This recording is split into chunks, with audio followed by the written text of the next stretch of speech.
hi hello welcome to Jason media 20 రూపాయల కోసం పెద్ద గొడవ ఆయన టార్చర్ భరించలేక ఒంటిపై కిరోసిన్ పోసుకున్న సీరియల్ నటుడు శివకుమార్ మౌనరాగం సీరియల్ ద్వారా తెలుగులో ఫేమస్ అయ్యాడు శివకుమార్ అదే సమయంలో తనతో పాటు కలిసి నటించిన కథానాయకతో శివకుమార్ ప్రేమలో ఉన్న సంగతి తెలిసిందే వీరిద్దరూ త్వరలోనే పెళ్లి చేసుకోబోతున్నారు ప్రస్తుతం వీరిద్దరూ కలిసే ఉంటున్నారు ప్రస్తుతం తెలుగులో పలు సీరియల్స్ చేస్తూ బిజీగా ఉన్న శివకుమార్ అప్పుడప్పుడు తన ప్రియురాలు ప్రియాంకతో కలిసి పలు షోలలో పాల్గొంటున్నారు తనకు ఉన్న ఒకే ఒక బెస్ట్ ఫ్రెండ్ ప్రాణం తన గర్ల్ ఫ్రెండ్ ప్రియాంక జైన్ అని శివకుమార్ చెప్పుకొచ్చారు తన మనసులోని బాధనైనా సంతోషనైనా ఆమెతోనే పంచుకుంటానని తెలిపారు ప్రియాంక తనను గుండెల్లో పెట్టుకొని చూసుకుంటుందని తెలిపారు అయితే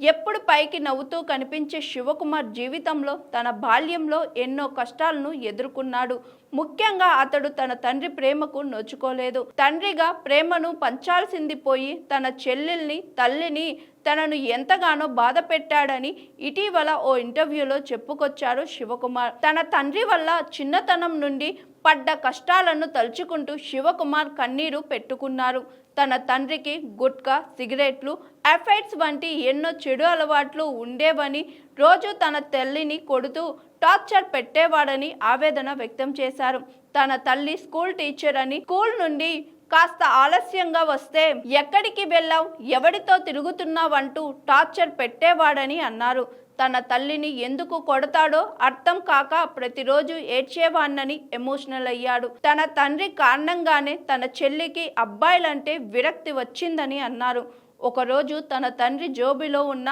20 రూపాయలు ఎక్కడో తాగి పడేసుకున్నాడని కానీ ఆ డబ్బు కోసం ఇంట్లో పెద్ద గొడవ చేశాడని తెలిపారు కేవలం 20 రూపాయల కోసమే ఊరంతా వినపడేలా గొడవ చేసేవాడని ఆ నరకం భరించలేకే ఒక దశలో తల్లి చెల్లితో కలిసి కిరోసిన్ పోసుకొని ఆత్మహత్యకు సిద్ధపడ్డామని కానీ అమ్మ స్టూడెంట్ ఒకరు అగ్గిపెట్టే లాక్కోవడంతో ప్రాణాలతో దక్కామని చెబుతూ ఎమోషనల్ అయ్యారు శివకుమార్ ఎవరి తండ్రినైనా చూస్తే చాలా బాధ కలుగుతుందని తనకెందుకు తండ్రి ప్రేమ దక్కలేదు అనిపిస్తుందని అన్నారు చివరిగా తన తండ్రి నుండి ప్రేమ దొరకకపోయినా ఆయన బాగుండాలనే కోరుకుంటానని చెప్తూ త్వరలోనే తానే దగ్గరుండి తన తల్లికి తండ్రి నుండి విడాకులు ఇప్పించబోతున్నట్లు శివకుమార్ మొదటిసారి వెల్లడించారు